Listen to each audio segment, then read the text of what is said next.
Hello and welcome to today's video. This is going to be a very quick, very rapid fire September wrap up. As I'm filming this, it is the 30th of September and I have 5 hours until we need to go on holiday. So this is going to be really rapid fire because I need to film this and edit it to make sure that it goes out whilst we're away. So yeah, I guess I should just get into the books. I've read a lot of books this month, I'm not gonna lie. Like I really don't know how many. 16 books in total, which was a total of 5,343 pages, so I'm pleased with that. But I will say, like, it doesn't feel like I've read that much. You will see as we go through these, a lot of the books are like smaller books.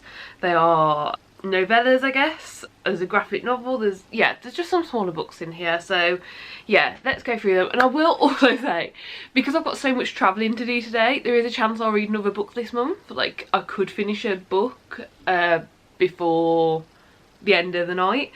I haven't started a book yet, but yeah, I've just got like 5 hours of travelling today, so it could happen. So yes, let's get started. So the first book that I read this month was Jungietos Cat Diary. This was amazing. I gave this 5 stars. So good. My first Jungieto as well. And yeah, it was just honestly great. I would definitely recommend it. It's obviously not like the same amount of horror as a normal Jungieto. And like looking at reviews, you can also definitely see that.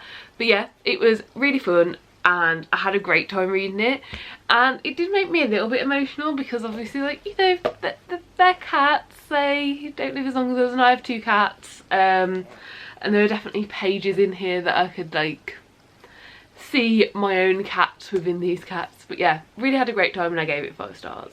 Then next up, I read some of the Murderbot Diary books by Martha Wells. So I'm going to go through these really quick because I'd already read book 1 in the series, so I can't really give you a synopsis of anything. So book 2, Artificial Condition, I read and gave 5 stars, and that was in the same reading vlog as the Cat Diary. Yeah, really loved it, had a great time with it, really enjoyed seeing Murderbot explore even more of its world. I then picked up Rogue Protocol. This is book 3. I gave this one 4 stars. I didn't enjoy it as much as the second one, and I didn't enjoy it as much as the first one. It was still a really good time. We still saw a lot of cool things. It just wasn't quite as good. I was reading them back to back, so like this storyline compared to this storyline, it just wasn't as great for me, but still a really good book. Then I read Exit Strategy. So again, this is book 4 of the Murderbot Diaries, and this one again got 5 stars. Let me check that. Yeah, 5 stars. Really enjoyed this one. It was great, honestly. It's not my favourite. I will talk about my favourite shortly, but yeah, which is interesting. I think I need to edit my ratings, to be honest, because my favourite got 4.5 stars, but we'll get to that in a minute. So then the next book I read was called Home Habitat Range, and I'll put an image in here, and this is, I think it's classed as like 4.5. It's just a tiny little novella, like a novella of a novella series. And yeah, it was great. I think it's about 20 pages. It's so much fun, and it's basically set in the same world, but we actually it's more just a chill time, chill vibes, learn more about where certain characters are from and Murderbot's experiences there. That's all I'm going to say because, like, I really don't want to ruin anything. And then last in the Murderbot books that I've read is Network Effect. This is technically book 5, but like it's not the novella. This is the first like full-size one. So this one's called a Murderbot novel rather than part of the Murderbot Diaries. I'm just going to class it as book 5 for ease because I think that's how it's done on Goodreads and that's how I track my books. So yeah, that is book 5, and this one was wow, so much happened. I've actually only given this 4.5. My memory of it was a 5 star, so I will go back and check my review because I assume I wrote a full review for this to see why it didn't get the full 5 star. But yeah, I gave it 4.5 stars. Really enjoyed it, and again, I can't say much about it because this is now book 5 in a series. Right, then more series. I read book 2 in the Lunar Chronicles series, which is Scarlet. Really enjoyed this one. Gave it 4.5 stars. I enjoyed our characters. We got like new characters added in and like new storylines to follow along with the original. It was a lot of fun. I had a good time reading it. I'm glad I read it. Then book 3 of the Lunar Chronicles is Cress, and I gave this one 5 stars. I really love this one. We had like the storyline from book 1 followed over, the storylines from book 2 followed over, and then new storylines for this one. And I enjoyed all of our characters in this and the different character interactions. I really feel like in this one we saw our characters grow a lot. We saw a lot of really interesting deep things like take place, and we really saw more of the characters. Like, you know, like obviously this is a YA series. I'm no longer in that age bracket, unfortunately, but in this one we saw growth. Like in this one I feel like they stopped acting like children and kind of like had learned from their mistakes and things that had happened in the first 2 books. So yeah, obviously I can't say much more without like giving it away, and this is book 3 in a series, but yeah, I've been really enjoying this so far and definitely want to continue with the series. I then read City of Heavenly Fire, and both this and Cress were featured in my holiday reading vlog, so I will link that up above as well. And yeah, this was good. I gave it 4 stars. It was a decent end to the series. I feel like it definitely could have been shorter. This was like 600 pages, I think. 730 odd pages, and it definitely could have been shorter. It didn't need all that to do what it did.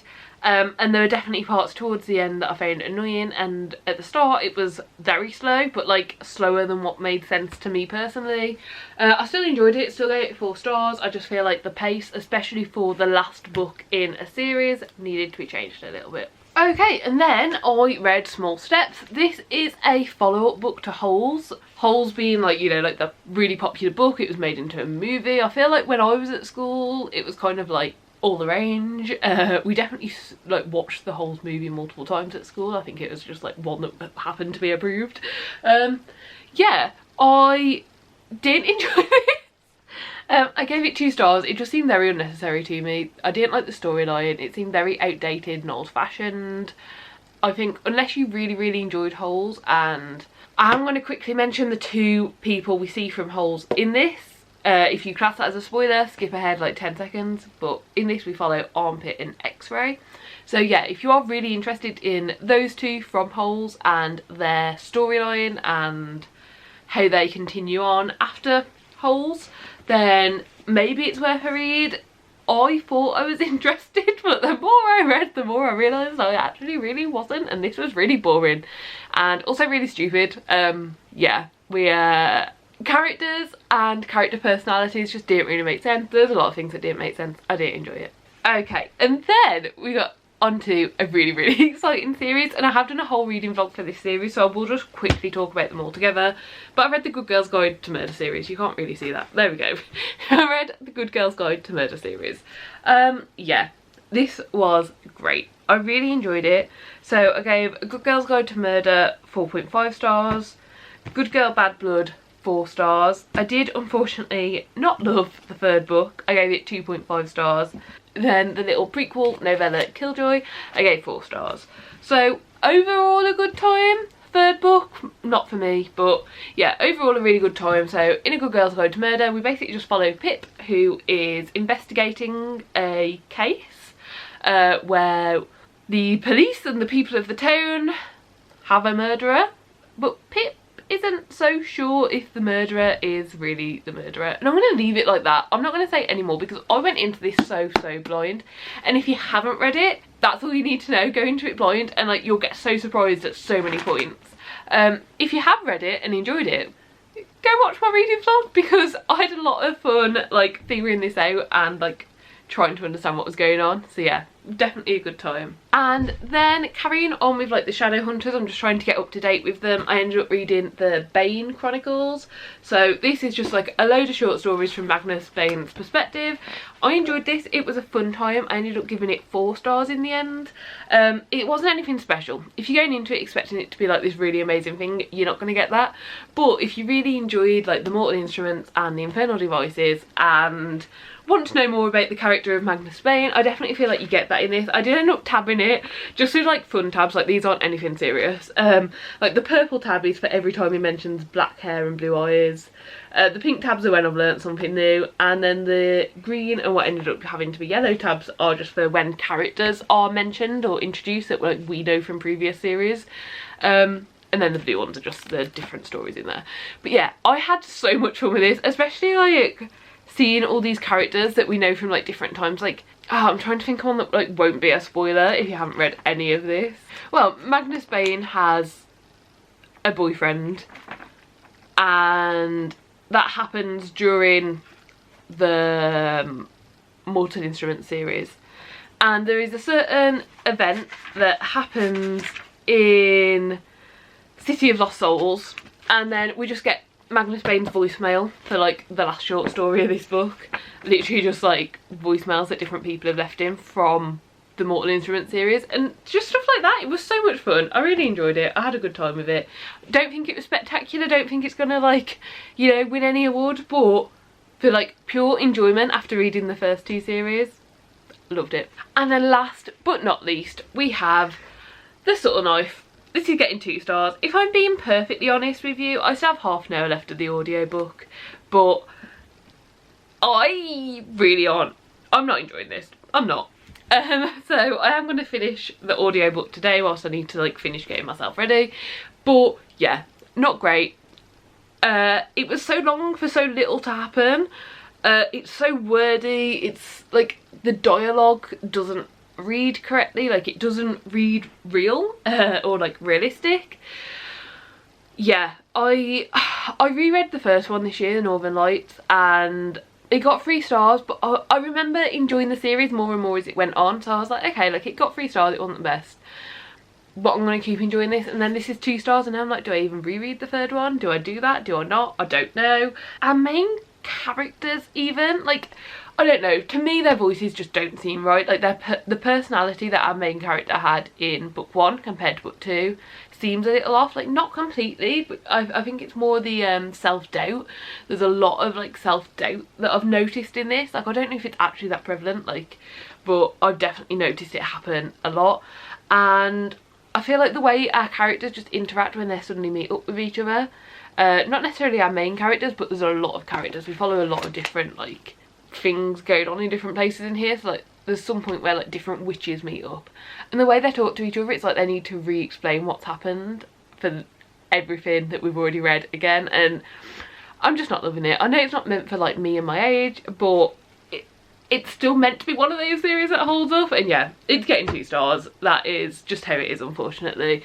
So there is a very not well stacked thing, and there was also one ebook. Yeah, ebook. So yeah, those are all the books that I read in September. If I do end up reading another one today, I'll just include it in October's wrap up and mention that it was in September. But yeah, I really do hope that you enjoyed this video, enjoyed this wrap up. I know it was quite quick and quite rapid fire. I'm running out of time to do this. So yeah, hope you enjoyed the video. Do give it a like if you liked it. Subscribe down below if you'd like to see more content like this. And hopefully I'll see you next time. Bye!